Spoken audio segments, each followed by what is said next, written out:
Charleston gets around 40 new residents a day right now, and it's no surprise that that number has been increasing over the last decade. In this video, I'm going to go over 13 things nobody tells you before moving to Charleston from the perspective of a local realtor. My name is Garrett Linderman. I've been a realtor here for almost 6 years now. I grew up in Charleston. I've seen how things have changed definitely over the last decade, which is really where most of the changes come from. And in today's video, I'm going to make sure that you guys have a smooth move to Charleston, that you know what you're getting into, and you do not regret moving here and making that decision. So let's jump right into the video. 13 things nobody tells you before moving to Charleston. Point number 1, flood zones and insurance. Okay, so flood zones are a big concern for people moving here, especially from the Northeast or in an area that they're not used to having floods or being in a flood zone. I will tell you from a local's perspective, I just don't think about it much. I really just don't think about it. Yes, flooding will happen occasionally. It's not the type of flood that you're thinking of like a tsunami or anything like that. It's more so like if we had a category 4 or 5 hurricane, that would really be devastating, which is pretty rare. I will tell you that the locals don't really worry too much about hurricanes in general unless we get something that's just looks like it's going to be catastrophic, which is pretty rare. Flood insurance is going to be required on most properties in the Charleston area. As you look at some of the other counties like Dorchester, which is where Summerville is, most of those are not going to require flood insurance. However, I will tell you that I still recommend getting at least a basic flood policy, which will run you about, I don't know, maybe $600 to $1,000 for the year. If you're looking at living in a flood zone, then it's probably going to cost you anywhere between $1,500 to $3,000 a year, depending on the type of construction. All right, let's jump into point number 2, which is school zoning is address specific. So your school zoning is not going to be by subdivision. There could be 2 houses on the same street that are in different school zones. And this is just a matter of fact of like where you live. You can look in advance at the best schools in the area. And overall, Charleston has pretty good schools. I would say that some counties and areas definitely have better schools than others, but this is going to be address specific.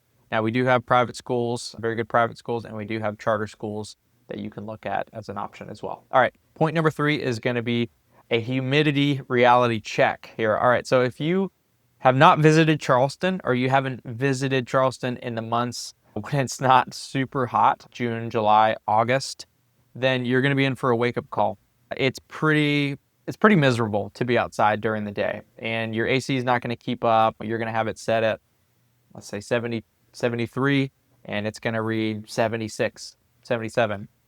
It's just pretty miserable to be outside. The heat index got up to like 110, I think, this year. And it's just not fun really to be outside unless you're covered and you've got some wind blowing in your face or you're on a boat. But even then, it's just kind of rough. June to September, really, it's just going to feel pretty brutal. And no one's going to really tell you that right out of the gate. So maybe you go vacation up north that time of year. All right, point number 4 is going to be the cost of living. There is a stark difference in the cost of living in Charleston depending on what suburb that you're in. And I'm not going to do a huge breakdown of Charleston. I've done that in other videos, but the very quick breakdown is you've got your islands and your beaches. So you've got Daniel Island, Sullivan's Island, Isle of Palms, and those price points are going to be like on average probably 2.5 to 3 million starting. There's some homes that are below that, but Sullivan's Island, for example, the average home there is $6 million, right? And so those are going to be really expensive. Then you've got your downtown Charleston area, which ranges from, let's just say $1 million up to just ridiculous, historic, massive homes of $20 million, okay? Then you've got the big 3, what I call the big 3, which is Mount Pleasant, James Island, and West Ashley, okay? So Mount Pleasant, average home is going to be $1 million to $1,250,000. James Island is going to be about $750,000. West Ashley is going to be about $650,000, okay? Johns Island, which is adjacent to James Island, don't get confused with all the islands, that's going to be about $650,000 is the average home price as well. All right. In terms of point number 5, which is going to be your traffic and commute patterns, if you're sensitive to traffic, I'm just going to say don't move here. Traffic is bad. It's gotten bad. We don't have the infrastructure that is kept up with the amount of people that are moving here. So wherever you go, there's going to be traffic. If you are, one of the worst traffic patterns is going to be if you live in Summerville and you commute to Charleston, and then in the evening you go back. Same thing with Mount Pleasant into Charleston. There's just going to be traffic during rush hour, and it starts kind of early. If you're going from Charleston to Summerville in the evening, traffic starts around 2:30. Just expect that, and it's going to be about an hour commute. All right, point number 6. I want to roll through these rapid fire. Where the jobs are. So Boeing is here, and they have a massive expansion going on. We've got the Charleston Port. We've got MUSC, which is the Medical University of South Carolina. And we have Volvo, we have Mercedes. Right now, they're trying to build a big data center about an hour away. And so we are experiencing a period of time of massive growth. And all these companies that are pouring into Charleston, the economy is looking pretty good here, actually. So keep that in mind. Where transplants are coming from, which is point number 7, is going to be, I already touched on it earlier, the Midwest. So I see a lot of people moving from New Jersey, Connecticut, New York. I also see people moving from California, actually Florida. I've spoken to 5 people this week that are wanting to move here from Florida. Those are the places people are moving from, and maybe you are from one of those states and areas as you watch this video. All right, I'll jump into point number 8, which is property tax basics. So out-of-state buyers usually get surprised that the property taxes are very low, or at least relatively low compared to what they're used to. So for example, let's say on a $650,000 house, your property taxes are probably going to be about $5,000 for the year. It's pretty good, right? What they don't tell you is there's a big difference between owner-occupied tax rates and non-owner occupied tax rates.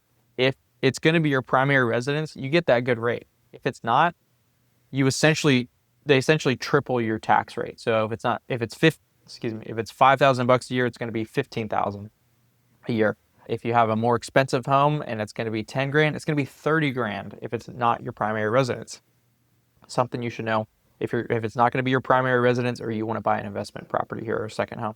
All right, point number 9, I want to roll through these quickly. The neighborhood trade-off rule. So every area gives something up for something else. And what I mean by that is, I think about this in terms of really price point. So in Mount Pleasant, you are going to be closest to downtown, some really great access to water and restaurants, but you're giving up affordability. When you go to, another point I want to hit on Mount Pleasant is it looks very consistent. It was a huge culmination of master planned communities throughout.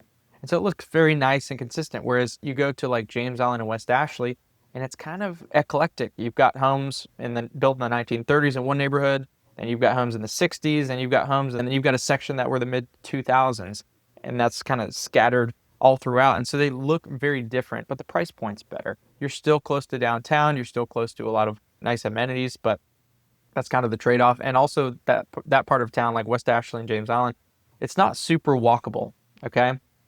You don't always have neighborhoods with just basic sidewalks and stuff, especially in the older communities, or super walkable to like a shopping center or a town area. You do get that more so with like Mount Pleasant and some other areas. All right. Point number 10 goes into downtown walkability quirks, actually. So downtown, you've got cobblestones, don't roll an ankle. You get a lot of charm, but the parking sucks, and a lot of people drive golf carts. All right. Point number 11, what a good deal looks like right now. I know this is going to sound crazy, especially people from moving from an area where it's pretty affordable, but a good deal would be in the 400s.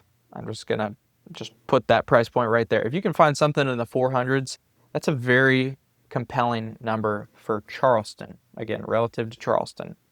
Again, why is that? The average home in Charleston is right about the price point. I would put it as $550 to $650. So anything below that is going to be a good deal, all right?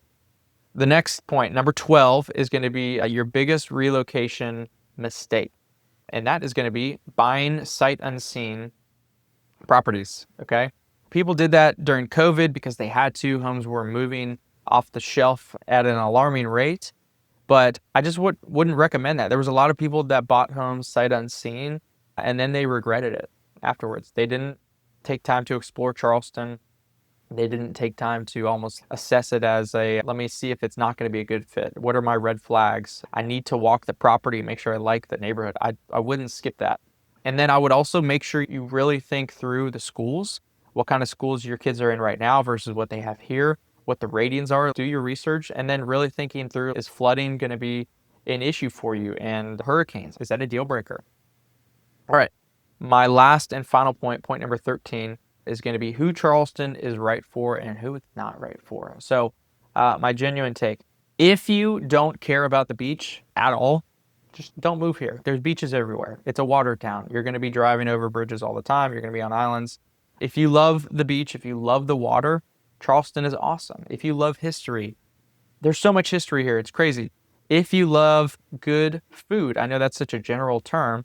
I've been all over the world now, so I can speak to it pretty well. Charleston's food scene, it didn't used to be amazing. I would consider it pretty great now. I'd give it an 8 out of 10. All right.